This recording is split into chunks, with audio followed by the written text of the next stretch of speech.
Islamic scholar مفتی محمد یوسف تیبی حفظہ اللہ تعالی، فاضل Medina university. الحمدللہ وقفا والصلاة والسلام علی رسول اللہ وعلی آلہ وصحبہ ومن والاه بعد۔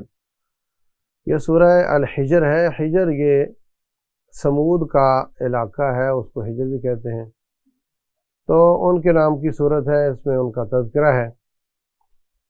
عموماً یہ مکی صورت ہے، تو اس میں کفار کی نافرمانیاں اور اس کی آخر میں ان کا انجام کیا ہوا اس کا تذکرہ ہوا ہے۔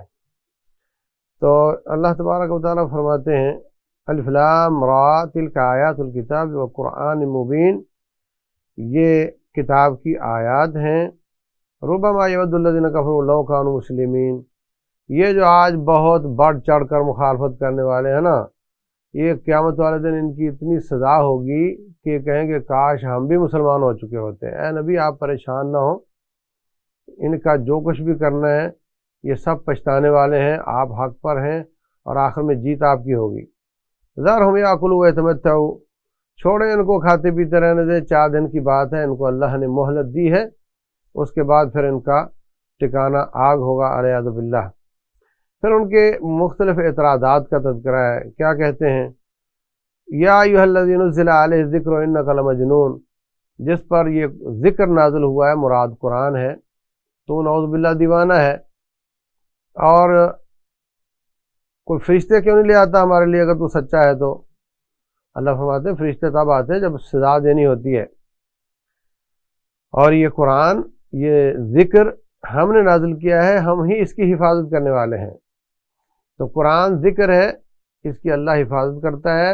حدیث مصطفیٰ صلی اللہ علیہ وسلم بھی ذکر ہے، اس کی بھی اللہ حفاظت کرتا ہے۔ کتاب اور سنت دونوں وحی ہیں، لیکن قرآن تلاوت کی جانے والی وحی ہے اور حدیث تلاوت کی جانے والی وحی نہیں۔ قرآن میں اس کی تلاوت نہیں ہوتی، ورنہ یہ دونوں وحی ہیں اور دونوں ایتھینٹک ہیں۔ اے نبی علیہ السلام آپ دل تنگ نہ کریں، یہ جو مطالبے کر رہے ہیں نا میں پورے کر بھی دوں، فرشتے بھی آ جائیں، اور حتیٰ کہ آسمان کا دروازہ کھل جائے، وَلَفْتَحْنَا عَلَيْهِمْ بَابًا مِنَ السَّمَاءِ، اور اس میں اوپر چڑھ کر دیکھ لیں فرشتے اور ان کو صاف یقین ہو جائے، وہ فرشتے ان کو بتا دیں کہ واقعتاً یہ نبی سچے ہیں اور اللہ تعالیٰ نے بھیجے ہوئے ہیں، تب بھی یہ کہیں گے ہماری آنکھوں کو خمار چڑھ گیا تھا اور ہمیں سمجھ نہیں آئی، یہ نبی بہرحال سچے نہیں ہیں، وہ یہی کہیں گے العیاذ باللہ۔ تو اس کے بعد آسمان کا ذکر آیا، تو آسمان میں ستارے ہوتے ہیں، ان کے 2-3 فائدے بیان کیے ہیں کہ ہم نے آسمان کے برج بنائے ہیں اور اس میں ہم نے ستاروں کی زینت رکھی ہے، اور ہم نے اس کو شیاطین سے محفوظ کیا ہے، الا من استرق السمع، مگر جو چوری چھپے جا کر سنتا ہے تو ایک ستارہ آ کر کے اس کو لگتا ہے۔ تو یہ ایک لمبی کہانی ہے، اس کا قرآن حکیم میں متعدد بار ذکر ہوا ہے۔ رسول اللہ صلی اللہ علیہ وسلم فرماتے ہیں کہ جس طرح یہ انگلیوں پر انگلیاں ہیں، ایسے جن شیطان ایک دوسرے کے اوپر چڑھ کر آسمان دنیا تک چلے جاتے ہیں، اور وہاں جو اللہ تعالیٰ فیصلہ فرماتا ہے سن لیتے ہیں، پھر آخری شیطان نیچے والے کو فوراً بتا دیتا ہے اور اس کو ستارہ ٹوٹ کر لگ کر تباہ کر دیتا ہے۔ کبھی وہ بتا چکا ہوتا ہے اور اس کو تباہ کرتا ہے، کبھی بتانے سے پہلے تباہ کر دیتا ہے۔ تو وہ بات جو نیچے لیک ہوتی ہے وہ بھی اللہ تعالیٰ کی آزمائش کے طور پر ہی ہوتی ہے، وہ پامسٹ کے پاس آ جاتی ہے، یہ بنگالی شہباز عامل کے پاس آ جاتی ہے، اور یہ لوگوں کو بتا دیتا ہے کہ اس دفعہ کون جیتے گا، اس دفعہ کون سی جماعت جیتنے والی ہے۔ تو اس کی بات پھر وہ پوری ہو جاتی کیونکہ آسمان کی بات ہے، اور پھر سارا سال اگلے 4-6 سال وہ اپنا جھوٹ ساتھ ملا کر اپنے مریدوں کو لوٹتا رہتا ہے۔ یہ سب احادیث میں رسول اللہ صلی اللہ علیہ وسلم نے ہمیں بیان فرمائے ہیں۔ تو ستاروں کا ٹوٹنا تو ہم نے بھی دیکھا ہے، آپ نے بھی دیکھا ہوگا، اور اس کے پیچھے وجہ یہ ہوتی ہے آسمان اور پھر پہاڑ، ہم نے زمین کو بنایا، اس میں لوگوں کے لیے رہنے کی جگہ بنائی، ہم نے ہوائیں بھیجیں، اس کے ساتھ ہم نے پودے اگائے، بارش نازل کی، اور ہم ہی زندوں کو مردہ اور مردوں کو زندہ کرتے ہیں، اور ہم ہی ساری کائنات کے وارث ہیں۔ اس کے بعد جنوں اور انسانوں کی پیدائش کا تذکرہ ہے۔ وَلَقَدْ خَلَقْنَا الْإِنسَانَ مِنْ صَلْصَالٍ مِنْ حَمَإٍ مَسْنُونٍ، ہم نے اس کو کھٹکنے والی بدبودار مٹی سے پیدا کیا ہے، اور جنوں کو ہم نے آگ سے پیدا کیا ہے، انسان مٹی سے پیدا ہوا، جن آگ سے پیدا ہوئے اور فرشتے نور سے پیدا ہوئے۔ تو جب اللہ تبارک و تعالیٰ نے فرمایا کہ میں ابھی انسان پیدا کرنے جا رہا ہوں، وَإِذْ قَالَ رَبُّكَ لِلْمَلَائِكَةِ إِنِّي خَالِقٌ بَشَرًا مِّن طِينٍ بَشَرًا مِّن صَلْصَالٍ مِّن حَمَإٍ مَّسْنُونٍ، تو جب میں اس کو بنا چکوں تو تم اس کو سجدہ کر دینا۔ تو سب نے سجدہ کیا سوائے ابلیس کے، اس نے سجدہ نہیں کیا اور کہنے لگا جناب میں تو آگ سے بنا ہوں۔ تو اللہ تعالیٰ نے اس پر لعنت کر دی اور اس نے مہلت مانگی، تو قیامت تک کے لیے اس کو مہلت مل گئی، اور اس نے چیلنج دیا کہ میں اللہ تیری مخلوق کو گمراہ کروں گا۔ تو اللہ تعالیٰ یہ سارا قصہ بیان کر کے ہمیں سمجھاتے ہیں کہ اب اس کے چیلنج کو کامیاب نہ ہونے دو اور اپنے رب اور اس کے رسول صلی اللہ علیہ وسلم کی بات کو مانو۔ اگر نہیں مانو گے تو آگ میں جاؤ گے۔ وَإِنَّ جَهَنَّمَ لَمَوْعِدُهُمْ أَجْمَعِينَ، اس کے 7 دروازے ہیں جہنم کے، اور ہر جہنم میں جانے والے اس کی تقسیم ہے کہ کس کس نے کس کس دروازے سے جانا ہے۔ اور اس کے بعد متقین کا تذکرہ ہے، اور وہ جنتوں میں ہوں گے اور چشموں میں ہوں گے اور امن میں ہوں گے، اور اللہ ان کے سینے سے قدورتیں نکال لے گا، ان کو وہاں کوئی تھکاوٹ نہیں ہوگی، اور وہ تکیے لگا کر مقابلے میں بیٹھے ہوئے ہوں گے۔ تو یہاں جو سینوں سے قدورتیں نکالنے کا تذکرہ ہے، رسول اللہ صلی اللہ علیہ وسلم فرماتے ہیں جب مومن سارے مرحلے طے کرنے کے بعد، سیدھے آدمی اعمال نامہ پانے کے بعد، اور جو آگے پل صراط کراس کرنے کے بعد بالکل اب تیار ہوں گے جنت میں جانے کے لیے، اور جنت کا دروازہ کھلا ہوگا، خوشبوئیں آ رہی ہوں گی، وہاں ایک پوسٹ لگے گی جس کا نام کنترا ہے، اور وہاں لوگوں کے سینے چیک کیے جائیں گے، جس کے سینے میں مسلمان کے لیے قدورت، نفرت، عداوت، دشمنی، حسد، حقد، اس کو سائڈ پر کر لیا جائے گا۔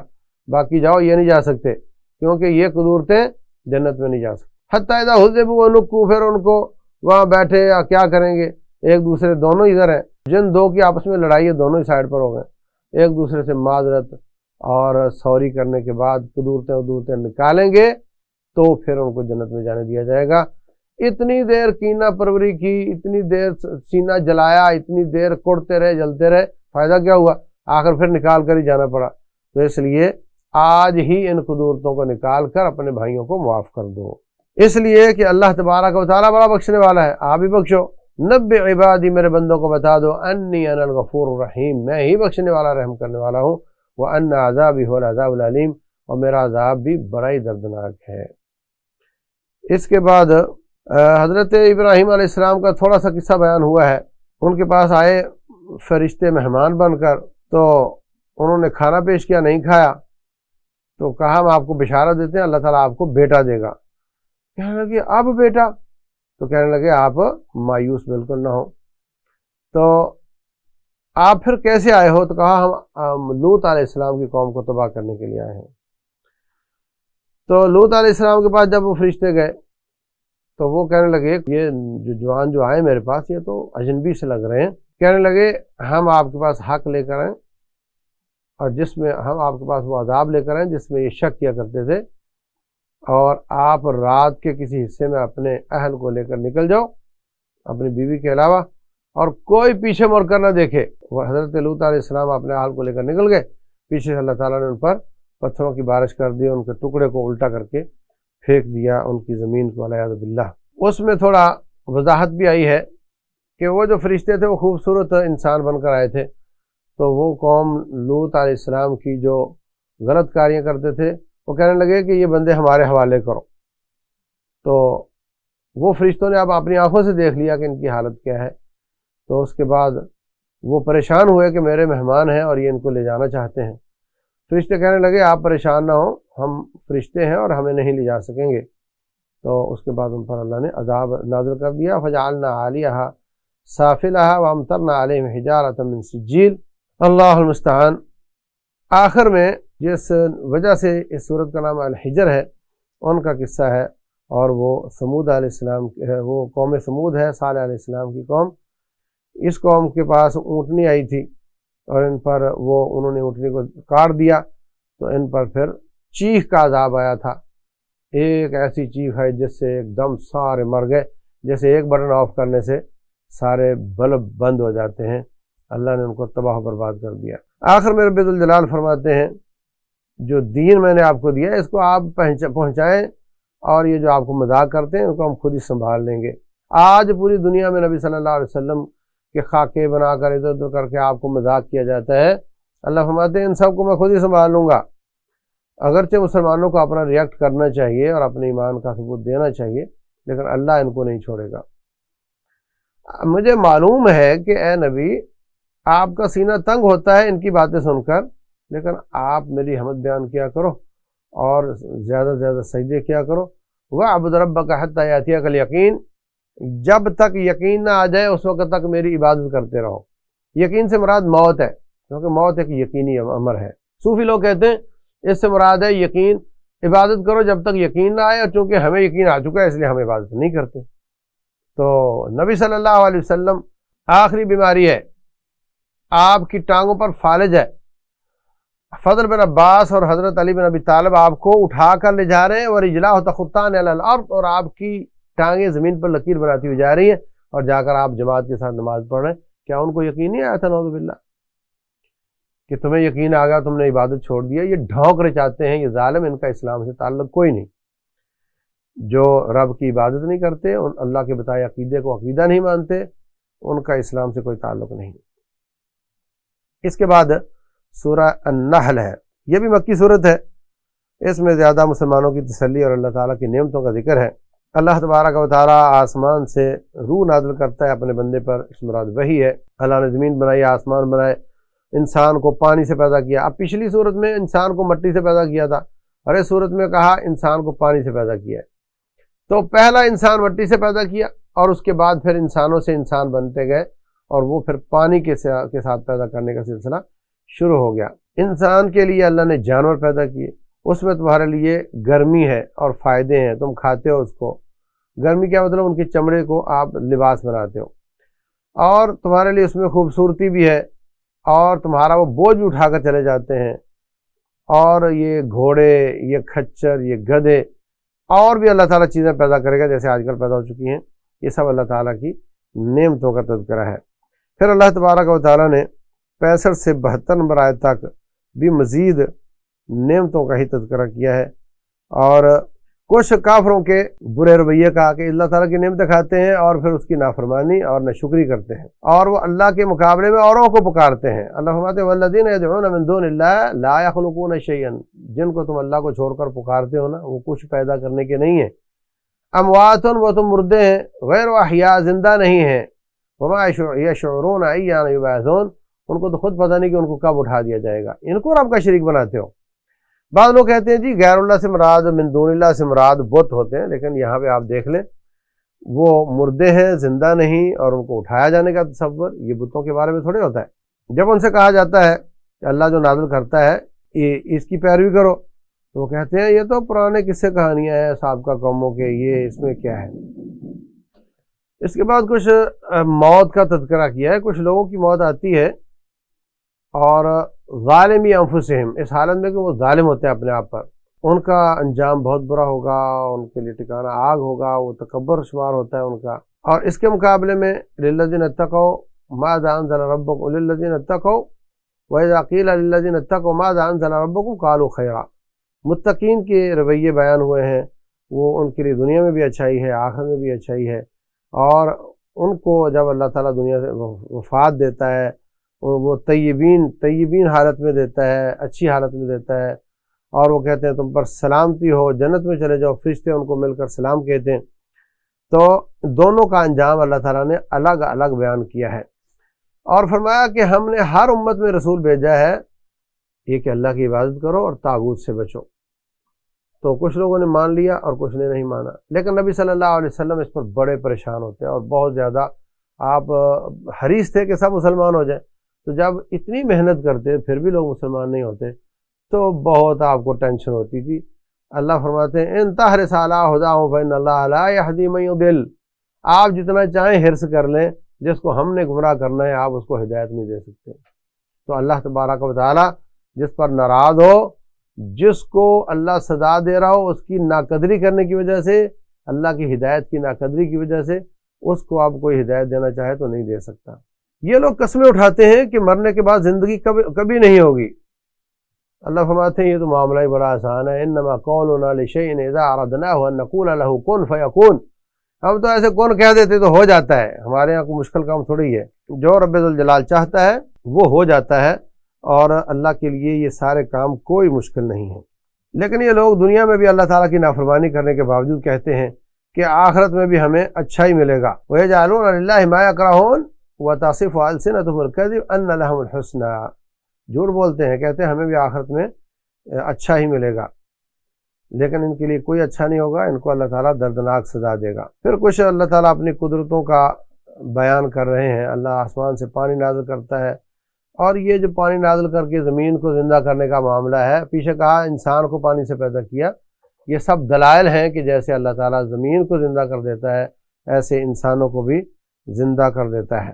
اور رب ذوالجلال کی قدرتوں کا یہ بھی ایک مظہر ہے کہ تمہارے لیے اللہ نے جانور پیدا کیے، پہلے بھی اس کا ذکر ہوا، کہاں ہم اس کا دودھ تمہیں پلاتے ہیں، اور دودھ کہاں سے نکالتے ہیں؟ من بین فرث و دم، سبحان اللہ، گوبر اور خون کے بیچ سے سفید دودھ نکلتا ہے، سبزہ کھاتا ہے، اور سبز گوبر اور سرخ خون اور سفید دودھ، ایسی کوئی مشین کائنات والے بنا نہیں سکے، نہ بنا سکیں گے۔ اللہ اکبر۔ اور پھر تمہارے لیے کھجوریں ہیں، تمہارے لیے انگور ہیں، ہم دیتے ہیں اپنی نعمتیں، مگر تم کھجوروں اور انگوروں سے شراب بنا لیتے ہو، اللہ تعالیٰ کی ناشکری کرتے ہو۔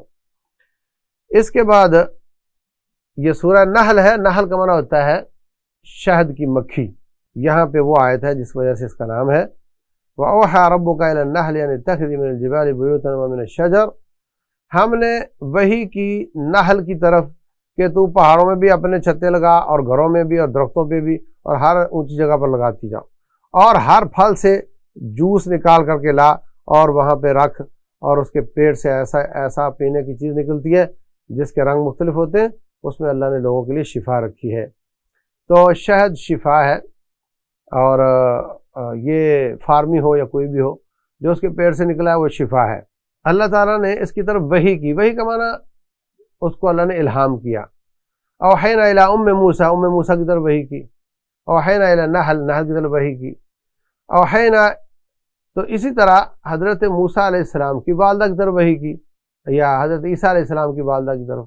اس اوحینا وحی کی کا معنی یہ نہیں ہوتا کہ وہ نبی ہو گیا، کوئی عورت نبی نہیں ہوئی، اور نہ کوئی مکھی نبی ہوئی ہے، اور نہ کوئی اس طرح جیسے جس کی طرف وحی کا لفظ استعمال ہوا، بلکہ اس سے مراد اللہ کا الہام ہے، اللہ کا حکم ہے جو وحی کے لفظوں کے ساتھ بولا گیا ہے۔ دوسری بات یہ کہ اس میں شفا ہے۔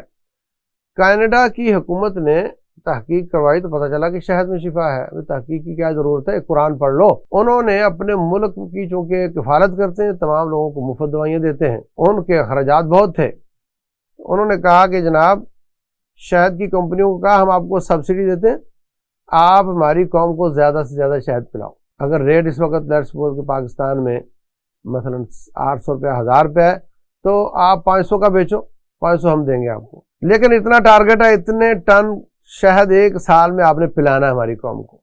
پلا دیا، دوبارہ بیٹھے، کہا کہ ہاں جی ہم نے اتنا بیچا ہے۔ انہوں نے انالیسز کیا کہ ان کا جو سالانہ خرچہ اپنی عوام پر آتا تھا، اس میں اتنی بچت ہوئی جو اس سبسڈی سے کہیں زیادہ تھی۔ تو بہرحال شہد آج بھی بہت مفید ہے، اور یہ قرآن کی نص ہے۔ کسی قسم کا زخم ہو، کسی قسم کا زخم ہو، اور اس کے اوپر آپ لگا دو شہد، اللہ تعالیٰ عافیت دے دیتا ہے، اور اس کا نشان بھی مٹا دیتا ہے، زخم کا نشان بھی مٹ جاتا ہے اللہ کے فضل سے۔ تو اس کے بعد اللہ تعالیٰ کی اور نعمتوں کا تذکرہ ہے، جیسے بیوی، بچے، پوتے پوتیاں، گھر اور سکون ملتا ہے، اللہ تعالیٰ سکون دیتا ہے۔ اللہ تعالیٰ نے ساری نعمتوں کا تذکرہ کیا ہے، اور ساتھ کہا کہ یہ لوگ اللہ کی نعمتوں کو پہچانتے ہیں پھر انکار کرتے اور اس کی ناشکری کرتے ہیں۔ مومن اور مشرک کی موت کا تذکرہ ہے جو میں نے پہلے بیان کر دیا۔ اسی طرح غلام اور نوکر کی مثال سے توحید سمجھائی ہے۔ واللہ فضل بعضکم علی بعض فی الرزق، اللہ نے بعض کو بعض کے ساتھ فضیلت دی ہے رزق میں۔ اب رزق ظاہر سی بات ہے ایک زیادہ کماتا ہے ایک تھوڑا کماتا ہے۔ فوالذین فضلوا براد رزقہم علی ما ملکت ایمانہم، تو کیا ایسا کبھی ہوا ہے کہ آپ سیٹ ہو اور زیادہ کماتے ہو، اور جتنا بھی 10 کروڑ کمایا تو لا کر 5 اپنے غلام کو دے دو تاکہ یہ بھی تمہارے برابر ہو جائے؟ ارے تم انسان ہو کر انسان غلام کو اپنے برابر آنا برداشت نہیں کرتے ہو تو کہ رب ذوالجلال جو کہ خالق ہے اس کے برابر انسانوں کو کرتے ہو؟ تو اللہ تعالیٰ مختلف طریقوں سے سمجھا رہا ہے، توحید بتا رہا ہے، شرک سے لوگوں کو منع کر رہا ہے۔ آخر میں اللہ تعالیٰ فرماتے ہیں ان اللہ یامر بالعدل والاحسان وایتاء ذی القربی، اللہ تعالیٰ عدل کا اور احسان کا حکم دیتا ہے اور غریبوں کو، قریبی رشتہ داروں کو دینے کا حکم دیتا ہے۔ کسی نے پوچھا رشتہ دار کو صدقہ دوں تو فرمایا ڈبل اجر ملے گا، ایک رشتہ داری ملانے کا اور دوسرا صدقہ کرنے کا۔ اور اللہ تعالیٰ فحاشی، عریانی، بے حیائی، ہر قسم کی برائی اور بدکاری سے منع کرتا ہے، اور اپنے وعدے پورے کیا کرو اور معاہدے پورے کیا کرو اور اپنے قسمیں نہ توڑا کرو۔ اللہ تعالیٰ جو کچھ بھی تم کرتے ہو اس کو جاننے والا ہے۔ جب بھی قرآن پڑھو تو اعوذ باللہ من الشیطان الرجیم پڑھا کرو۔ انہ لیس لہ سلطان علی الذین آمنوا وعلی ربہم یتوکلون، شیطان کا زور ان لوگوں پر نہیں چلتا جو اللہ پر ایمان لاتے اور اس پر توکل کرتے ہیں۔ شیطان کا زور تو ان پر چلتا ہے جو شیطان کو دوست بناتے اور اس کو اللہ کا شریک بناتے ہیں۔ جو اللہ پر توکل کرنے والے ان پر شیطان کا زور نہیں چلتا، یہ قرآن کی نص ہے۔ اللہ پر ایمان لانے والوں پر شیطان کا زور نہیں چلتا۔ آپ ظاہر طور پر دیکھتے ہیں کہ ایک آدمی کہتا ہے اس درخت کی کوئی مسواک کاٹے گا تو اس کا بازو چھال ہو جائے گا، اور ہو بھی جاتا ہے، اور دوسرا اس کو جڑ سے اکھیڑتا ہے، اس کو کچھ نہیں ہوتا، کیونکہ جو شیطان پہ توکل کرنے والا ہے اس پر اس کا زور چلتا ہے، جو رحمان والا ہے اس پر اس کا زور نہیں چلتا۔ صبح شام کے اذکار کرو، جو دم روٹین میں ہم بھی بھیجتے ہیں لوگوں کو، وہ آپ سنو کرو، ہر قسم کی شکایت آپ کی دور ہو جائے گی، شیطان آپ کا کچھ نہیں بگاڑ سکے گا۔ اللہ فرماتے ہیں ان کید الشیطان کان ضعیفا، شیطان کا مکر بڑا کمزور ہوتا ہے، اس سے ڈرنا نہیں چاہیے۔ آخر میں اللہ تعالیٰ اپنی طرف بلانے کی اہمیت بیان کر رہے ہیں، ادعو الی سبیل ربک بالحکمہ والموعظۃ الحسنہ وجادلہم باللتی ہی احسن، اللہ کے راستے کی طرف، دنائی کی طرف، مطلب شرک کرتے ہیں، اللہ کے ساتھ بغاوت کرتے ہیں اور اللہ تعالیٰ کی ناشکری کرتے ہیں۔ غصہ تو بہت آتا ہے مومن کو، مگر گرم نہیں ہونا، بلکہ دانائی کے ساتھ، حکمت کے ساتھ، اچھی نصیحت کے ساتھ ان کو اللہ کی طرف بلاؤ۔ انشاءاللہ آپ کی دعوت میں تاثیر پیدا ہوگی، رب ذوالجلال اس کی برکت سے لوگوں کو ہدایت دے گا۔ اللہ تبارک و تعالیٰ عمل کی توفیق دے۔ واللہ اعلم، وصلی اللہ وسلم وبارک علی نبینا محمد۔